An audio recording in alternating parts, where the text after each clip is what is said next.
দিনটা ছিল রবিবার। হাট বসে রবিবার আর বৃহস্পতিবার, সব দোকান বসে। তো আরিফ রোজগার মতো হাটের চটপটি খেতে গিয়ে দেখে চটপটিওয়ালা আসেনি। তো আর কি করার, ওর বায়না দিতেই হবে চটপটি। তো আমি ঝটপট বাড়িতে হাট থেকে টমেটো, কাঁচা লঙ্কা, পেঁয়াজ আর ধনেপাতা নিয়ে খুবই কম উপকরণে, কম মশলা দিয়ে এত টেস্টি চটপটি বানালাম যে পুরো দোকানের মতো খেতে লাগলো। একদিকে চটপটি আর অন্যদিকে আরিফের আব্বুর জন্য দুধ চা বানালাম।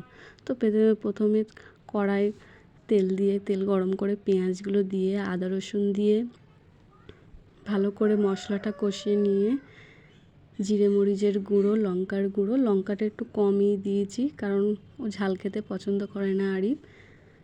তো ভালো করে মশলাগুলো কষিয়ে নিয়েছি। কষিয়ে নেওয়ার পরে কেটে রাখা টমেটোগুলো দিয়ে দিতে হবে। টমেটোগুলো দিয়ে সামান্য পরিমাণ লবণ দিতে হবে।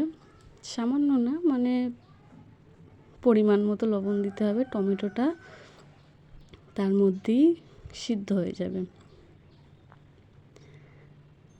তো দেখা যাক দোকানের মতো চটপটিটা তৈরি হয় কি।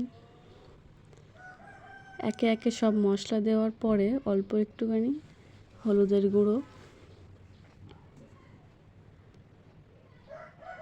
তারপর একটু জল দিয়ে দিতে হবে মশলাটা যাতে নিচে লেগে না যায়।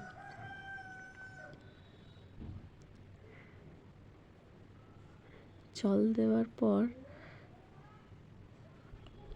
কালারটা দেখবেন একদম লাল কালারের হয়ে গিয়েছে। লাল কালারটা আসলে পুরো দোকানের মতোই চটপটিটা তৈরি হয়ে যাবে।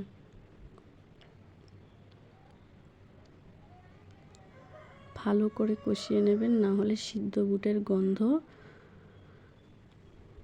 লাগতে পারে। দুটো আলু মাঝারি সাইজ করে কেটে নেবেন। তারপর মশলার উপরে সিদ্ধ করা মটরগুলো দিয়ে দেবেন।